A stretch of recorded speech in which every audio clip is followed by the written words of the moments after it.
Hi friends, అందరికీ నమస్కారం అండి. నా ఛానల్ మీకు నచ్చినట్లయితే తప్పకుండా సబ్స్క్రైబ్ చేసి లైక్ చేసి షేర్ చేస్తారని ఆశిస్తున్నానండి. అందరికీ హ్యాపీ సండే అండి. ఇదిగోండి మన పావురాలు చూడండి, ఉదయాన్నే టెర్రస్ పైకి ఎక్కాను. నీళ్ళు వస్తున్నాయండి, అందుకని వాల్ మార్చుదాము అనేసి పైకి ఎక్కానండి. అలాగే సెల్ పట్టుకొని వెళ్ళాను. పైన చూడండి పావురాలు ఎలా ఎగురుతున్నాయో.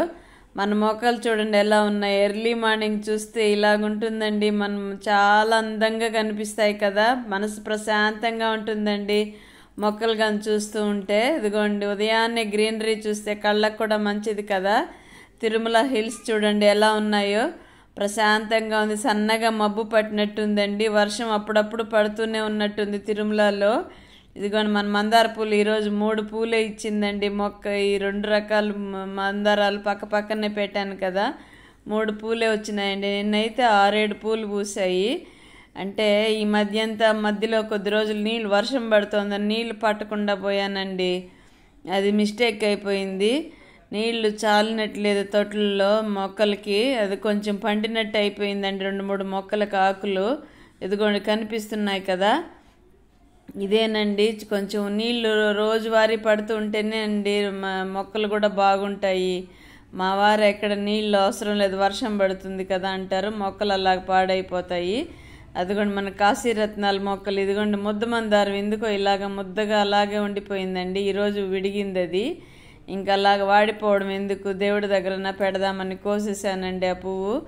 ఈ కాశీరత్నాలు చూడండి ఎంత మంచి కలరో కదా. డార్క్ రోస్ అండి, అది రెడ్ కాదు, అది డార్క్ రోస్. అదొక నిండు రోస్ అండి. ఇదిగోండి సూర్యుడు ఉదయిస్తూ ఉన్నాడు. 6:20 కూడా కాలేదనుకుంటానండి టైం నేను పైకి వచ్చినప్పుడు. ఎండ చూడండి ఎలాగుందో, సూర్యుడు కనిపిస్తున్నాడు కదా, లైట్గా కాంతి కిరణాలు. పక్షులు కూడా ఎగురుకుంటూ వెళ్ళిపోతున్నాయి చూడండి అటు ఇటు. ఇంకా అప్పుడప్పుడే పావురాలండి, అదిగోండి అవన్నీ పావురాలే. ఎక్కడి నుంచి వస్తున్నాయో ఏమో మరి అర్థం కావట్లేదు. చాలా పావురాలు తిరుగుతున్నాయండి. బయట కానీ ఎండుమిర్చి పచ్చిమిర్చి కనబడ్డాయి అనుకోండి, ఎండుమిర్చి కానీ ఆరబెట్టామంటే ధనియాలు ఎండుమిర్చి శుభ్రంగా భోంచేసి వెళ్తాయండి అవి. వాటికి ఇష్టమైనట్టుగా ఉంది. ఇదిగోండి ఇదొకటి, ఇటు పక్క కూడా గింజలు పడి వచ్చిందండి. ఇది మునగ చెట్టుకి అల్లిచ్చానని చెప్పాను కదా, తీగలు పైదాకా అల్లుకొని పువ్వులు చూడండి ఎంత బాగా విడిగుందో. మళ్ళీ మునగ చెట్టుకి కాశీరత్నాలు పూలు పూస్తున్నట్టుంది. తీగలు అయితే ఎంత బాగా అల్లుకునేసాయో చూడండి. 2 వైపులా కలిపి కట్టాను, దారాలు వేసి కట్టాను, మొన్న చూపెట్టాను కదండి. ఇవండి ఇటు కూడా పడాయండి, ఈ సక్యులెంట్స్లో కూడా పడ్డాయి గింజలు. అవన్నీ ఒక దగ్గరగా మూకుమ్మడిగా పెట్టున్నానండి. అంటే మూకుమ్మడిగా అంటే అన్నీ ఒక దగ్గర గుంపుగా పెట్టున్నాను, చెట్లన్నీ తొట్లు ఇంటి పని జరిగేటప్పుడు. అవి ఆ గింజలు రాలిపడి అలాగ మొక్కలు వచ్చేసాయండి. ఇదిగోండి మన సక్యులెంట్స్ అప్పుడప్పుడు చూపిస్తూ ఉంటాను కదా, దాంతోపాటు వెదర్ కూడా తీసాను చూడండి ఎలా ఉందో. ప్రశాంతంగా ఉందండి. ఎండ అప్పుడప్పుడే మొదలవుతుంది కదా, చాలా ప్రశాంతంగా అనిపిస్తుందండి ఎర్లీ మార్నింగ్ వస్తే. నాకైతే ఈ నీళ్ళ సాకుతోనో ఏదో ఒక సాకుతో ఉదయాన్నే పైకి వచ్చేస్తున్నాను నేను ఈ మధ్య. అదిగోండి పనమ్మాయి అంటే ధనం వెళ్ళిపోయిన తర్వాత ఇంక స్నానం చేసి దీపం పెడుతున్నానండి. కరెంటు పోయిందండి ఈ మధ్య. ఎందుకు అప్పుడప్పుడు కరెంటు తీసేస్తున్నారు. అదిగోండి ఇంక కరెంటు పోయింది కదా, సరిగా కనబడదులే ఇంకని కట్ చేస్తున్నాను. ఇక్కడైతే ఇంకా దీపం పెట్టేసి వచ్చి అంట్లు సర్దుతున్నానండి. అమ్మాయి కడిగేసి వెళ్ళింది కదా, కడగడం ఒక ఎత్తు అయితే ఇవన్నీ ఎక్కడెక్కడ సర్దుకోవడం ఒక పని అండి. వంగి లేసి పెట్టేసరికి సగం నొప్పి వచ్చేస్తుందండి, డిస్క్ పెయిన్, మెడ నొప్పి నాకు. ఇంక తప్పదు కదా. ఒకవేళ సర్దలేదనుకోండి, ఇంకెవరున్నారు సర్దేవాళ్ళు, సాయంకాలం అయినా అలాగే ఉంటాయి. వంట చేసుకోవాలంటే కొంచెం ఇబ్బందిగా ఉంటుంది. బండ కొంచెం చిన్నదేనండి మన స్టవ్ బండ. ఇంకా ఈ స్టాండ్ ఇక్కడ పెట్టేసామంటే కొంచెం ఇబ్బందిగానే ఉంటుంది. అన్నీ కట్ చేసుకోవాలన్నా, వెజిటబుల్స్ ఏమైనా వండిన పదార్థాలు పెట్టుకోవాలన్నా కొంచెం ఇబ్బంది. గిన్నెలు ఖాళీ చేయాల్సిందేనండి. ఒక్కొక్క రోజు నెక్ పెయిన్ ఎక్కువగా ఉన్నా కానీ ఆపేద్దాం అనుకుంటే కుదరదండి, సర్దాల్సిందే. అవి తగ్గిన తర్వాత ఈవినింగ్ సర్దుకుందాంలే అనుకునేదానికి కూడా లేదు. ఇంక ఈ స్టాండ్ క్లియర్ చేస్తేనే ఇక్కడ ఇంకేదైనా మనం వంట చేసుకోవడానికి అనువుగా ఉంటుంది. ఇదిగోండి ఈరోజు తక్కువే పడ్డాయండి. ఒక 2-3 రోజుల నుంచి కొంచెం తక్కువగానే ఉంటున్నాయి. వంటలు కూడా సరిగా చేయట్లేదు కదండి నేను, హెల్త్ ఇష్యూ వల్ల కొంచెం తగ్గించాను వంటలు చేయడం కూడా. లేదంటే కొంచెం ఎక్కువే ఉంటాయండి వంట పాత్రలో, ఒక్కొక్క రోజు కొంచెం ఎక్కువే పడుతూ ఉంటాయి.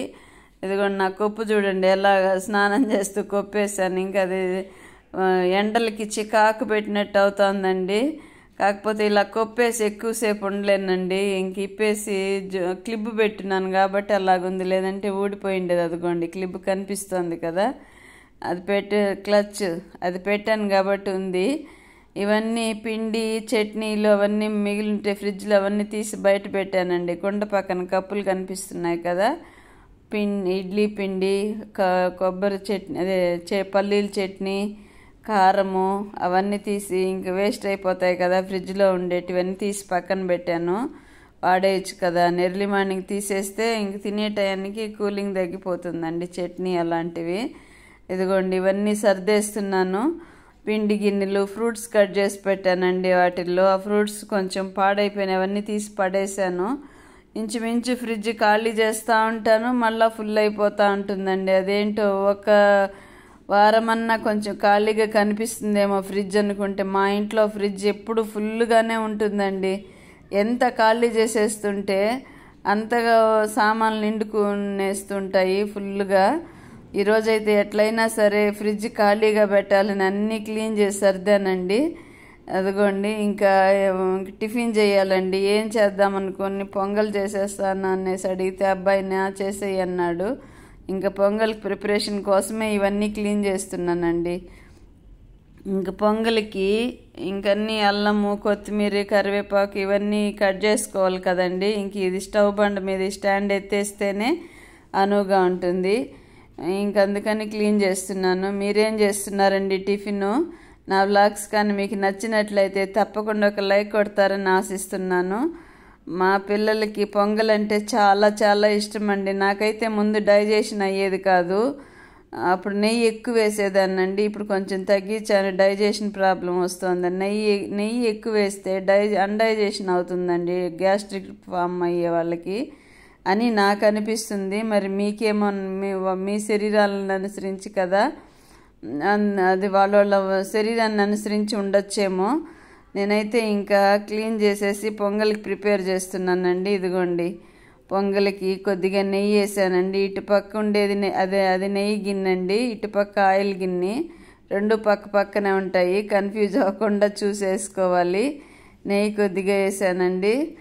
అలాగే ఇదిగోండి మా వారు వీడియో తీస్తున్నానా, చూసుకోకుండా నేను మర్చిపోయినా. ఇదిగో చూడు ఇక్కడ వీడియో తీస్తున్నాను, షర్ట్ కూడా లేదు, అలాగొచ్చేసావు అంటున్నాను. కొడుకులు అరుస్తారండి, వాళ్ళ నాన్నని నీట్గా తీయాలి, తీస్తే కూడా వీడియో ఎటు పడితే అటు తీయకూడదని వాళ్ళ నాన్నకు బ్యాడ్ కామెంట్స్ వస్తాయని వాళ్ళ నాన్నకి నీట్గా అందగాళ్ళలాగా తీయాలని వాళ్ళ నాన్నకి వాళ్ళ కొడుకులు. ఇంకా షర్ట్ వేసుకోకుండా తీస్తావు నాన్న నేను అరుస్తూ ఉంటారు నన్ను. ఇంకా నీకు ఎప్పుడు ఫ్రీగా ఉండాలి, స్వెట్టింగ్ ఎక్కువ వస్తూ ఉంటుందండి, షుగర్ ఉంది కదా, అందుకని షర్ట్ తీసేసి ఎక్కువ సార్లు తిరుగుతూ ఉంటారు. అదే ఇంట్లో ఎవరన్నా ఉంటే మాత్రం కొత్త వాళ్ళు షర్ట్ వేసుకొని తిరుగుతారండి. ఇంచుమించు బనీనైనా ఉంటుంది కానీ ఈరోజు ఎందుకో కొంచెం హెల్త్ ఇష్యూ ఉందండి మా వారికి, అందుకని అలాగ తిరుగుతున్నారు. ఏమనుకోకండి, సారీ అలా కనబడిన దానికి. ఇదిగోండి పోపు పెడుతున్నాను. ఒక ఎండుమిర్చి వేసానండి, పచ్చిమిర్చి చిన్ని పచ్చిమిర్చీలు ఉన్నాయండి, అవి వేసాను. కట్ చేయకుండా వేసానా, అది చిట్టపట్టమని పైకి లేస్తున్నాయండి. అందుకు కొంచెం భయమే నాకు, ఎగిరి కళ్ళల్లో పడింది అనుకోండి మళ్ళీ ప్రాబ్లం కదా అని ముందే ఆపరేషన్ చేయించుకున్న కళ్ళు, ఇంక మళ్ళీ ఏదైనా ప్రాబ్లం అయితే ఇష్యూ అవుతుంది కదా అని కొంచెం భయంగానే ఉంటుంది. పచ్చిమిర్చి, అల్లము, కరివేపాకు 3 కలిపి వేసేసానండి ఒకేసారి. ఎగ్జాస్టెడ్ ఫ్యాన్ పోతున్న పొగ చూడండి ఎలా వస్తుందో. కొద్దిగా నెయ్యి వేసాను, కొద్దిగా నూనె వేసాను, అంటే శనగ నూనె వాడతామండి.